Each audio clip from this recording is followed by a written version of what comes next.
All right, y'all, welcome to the show. We got a goofy-ass one for you. So, right off the bat here, this is a wild story, but based on a bunch of the economic numbers and things of that nature coming out of Israel, they are truly on the verge of collapse. It is wild. And ask yourself why you haven't heard more of this data before. So we'll dive into that in just a second. Then I'm going to get to union leader Sean Fain absolutely dog walks Donald Trump in a rally speech. You'll love to see it, man.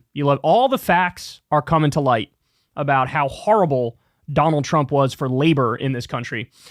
Then we'll get to Kamala dropping a new ad. This one is on the topic of the border, and it's a little bit controversial. It's just a little bit controversial, so we'll dive into that. And then later on, Milo Yiannopoulos, remember back when he was relevant?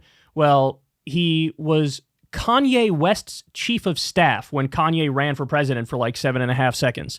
And he's made a bombshell allegation against Kanye that I have to share with you. And then finally, we'll have a whole bunch of U.S. athletes at the Olympics took full advantage of the fact that they had free healthcare when they were there. There's a real, dark takeaway in that story. So there's a lot to talk about. We'll get into all of it. Everybody do me a big favor. Please subscribe to the channel. That helps out big time. You see these beautiful plaques behind me. We're trying to add the 1 million plaque. Don't worry, we'll make some room for it. I know it's a little tight behind me, but we'll make some room for it. But, we're trying to get there as soon as possible. You build it one at a time, so please hook a brother up with that.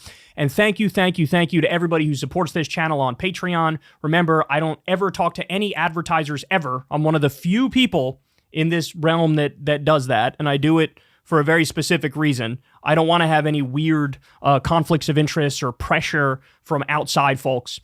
Everything is about you. Everything is about the facts and the news and my take on it. We keep it as pure as possible. So thank you for everybody who supports this show on Patreon. $2 a month, $5 a month, whatever it is, it means the world. It makes a huge difference. And thank you to everybody who tips on YouTube as well. All right, without any further ado, let's go ahead and dive into it. So I did not know these numbers, but these numbers are really, really something else. So Mondo Weiss has this article out where they talk about the dire straits that Israel is in. Now, you don't really hear much about that because, they're committing a genocide in Gaza. So obviously, the bulk of the conversation is going to be like, holy shit, look at what they're doing to Gaza. They're destroying Gaza. They've killed minimum about 48,000 Palestinians in Gaza, and that's the low number. That's me going with the Euromed Monitor numbers. The Lancet came out with a piece that said the death rate could be up to 186,000 when you include the indirect deaths as well as a result of, the lack of food and water and things of that nature. So it's rough. It's bad there. But make no mistake about it, there are some devastating indicators as it pertains to the future of the state of Israel. So listen to this. The economic indicators speak of nothing less than an economic catastrophe. Over 46,000 businesses have gone bankrupt in Israel. Tourism has stopped. Israel's credit rating was lowered. Israeli bonds are sold at the prices of almost junk bond levels. And the foreign investments that have already dropped by 60% in the first quarter of 2023 as a result of the policies of Israel's far-right government before October 7th show no prospects of recovery.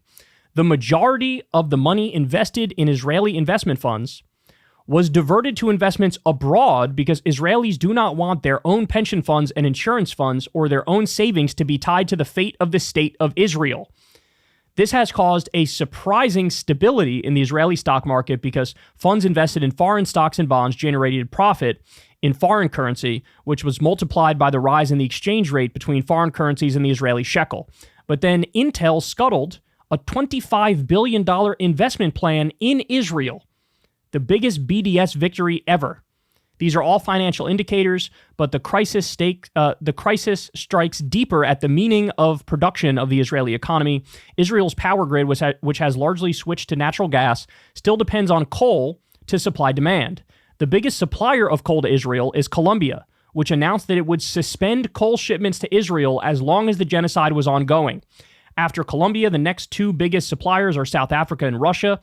Without reliable and continuous electricity, Israel will no longer be able to pretend to be a developed country or a developed economy. Server farms do not work without 24-hour power, and no one knows how many blackouts the Israeli high-tech sector could potentially survive. International tech companies have already started closing their branches in Israel. Holy shit, man. Now, they go on in this piece to talk about, we don't even really have reliable data on how many people have already fled Israel, but that number's got to be getting up there, bro. That number has got to be getting up there. They're truly in dire straits. So you have people already fleeing. You have Israel was very reliant on cheap Palestinian labor that used to come across the border from Gaza. And now that's totally gone. Then they're shoring up their stock market with smoke and mirrors by converting to foreign investments. Nobody wants their money tied to the future of the state of Israel. 46,000 businesses shutting. Intel shutting a $25 billion factory. All the tech startups are now like, I'm gonzo. I don't want to have anything to do with this. Guys, for the first time in my lifetime, looking at the state of affairs, I now think it is within the realm of possibility that Israel could totally collapse. If you told me this 2 years ago, I would have said there's literally a 0% chance Israel is ever going anywhere, ever. Ever.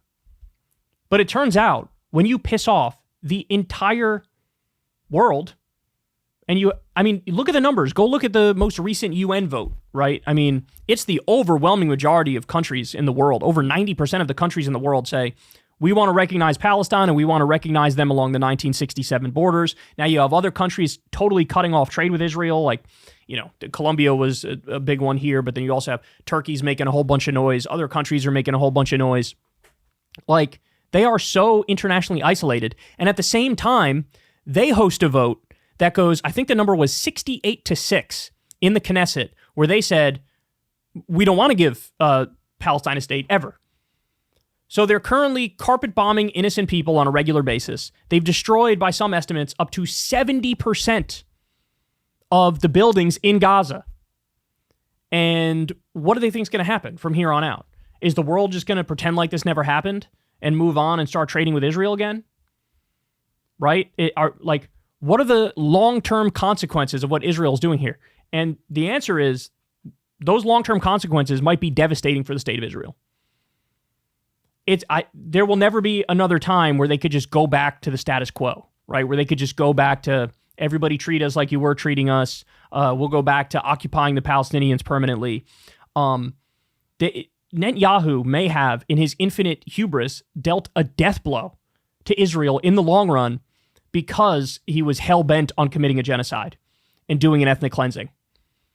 And you all know, look, you guys have seen everything, right? You've seen the videos on TikTok of the IDF soldiers stealing Palestinians' goods, dressing up in lingerie that would belong to a Palestinian woman. You've seen the Reoccupy Gaza conferences. You've seen Ben-Gvir and Smotrich come out and say, yeah, we have concentration camps and we do torture there, but I have a better solution. We could just turn our concentration camps into death camps and kill them. This stuff is all out in the open. I've never seen such an insane scenario where there's mass hysteria and mania and open calls for extermination. I've never seen that before, and that's what we're witnessing right now. And guess what? That still has consequences. We've all felt deep down like, Jesus, there's no consequences for Israel because they got the backing of the United States of America. We're the most powerful military of all time that ever existed. So they're just going to be able to get away with anything as long as we back them. Turns out that's not the case. Turns out they're already reeling massively economically. And that has long-term consequences that they probably haven't factored in yet. Or if they have factored in, they factored them in wrongly in the sense that they didn't think the consequences would cut in the direction they did. So he also has a piece at the beginning here. Just want to reiterate this for everybody. Israel's genocidal attack on the Gaza Strip, which has killed more than 40,000 Palestinians, more than 15,000 children, may well have doomed over 146,000 additional Palestinians from Gaza to die in the upcoming months from health complications due to injury, starvation, and disease. The war has ruined the lives of 2.3 million people in the Gaza Strip and of thousands in the occupied West Bank. Estimates by the UN are that 70% of the houses were destroyed and that the rubble will take 15 years to clear. Nevertheless, there's little doubt that the Palestinian survivors of the genocide, though traumatized, impoverished, and mourning their lost family members and friends, will eventually rebuild and recover, however long it may take. And then he goes on to explain. But it might be a little bit different for Israel. I mean, what are you going to do? If all the wealthy folks leave, a lot of people who live in Israel have dual citizenship with other countries. So many of them are fleeing over the prospect, hey, Hezbollah might attack us, Iran might attack us, hey, this has gone on a little too long, hey, there's going to be some blowback, there's going to be some consequences here if we keep going down this path. So many of the dual citizens are going to leave. A lot of the wealth, the capital, is leaving, right? What's going to be left? Likud party freaks and ultra-Orthodox illegal settlers? Good luck. Good luck. Actually, I don't wish you good luck, but good luck. Go ahead moving forward to try to complete that project. It ain't going to happen. It ain't going to happen. So Netanyahu may be Israel's demise. For real. And that's something that I used to not understand when somebody make the point, like, everything that's happening here, oh, Israel's losing the war. I would be like, what are you talking about? Like, look at the death rate. Look at the death rate. Well, there's like maybe 1,000 dead on the Israeli side, and there's minimum like 48,000, 49,000 dead on the Palestinian. Like, what are you talking about? They're losing the war. That makes no sense. I now understand what that point actually means. That point means what I just described for you right here. Irreparable damage that in the long run could totally change the nature of the state of Israel and totally make the state implode. That could be what we're witnessing. Hey, y'all, do me a favor and like and subscribe. It helps out big time in the algorithm. Click the bell as well for notifications when videos drop, and watch that video on screen right now. You know you want to.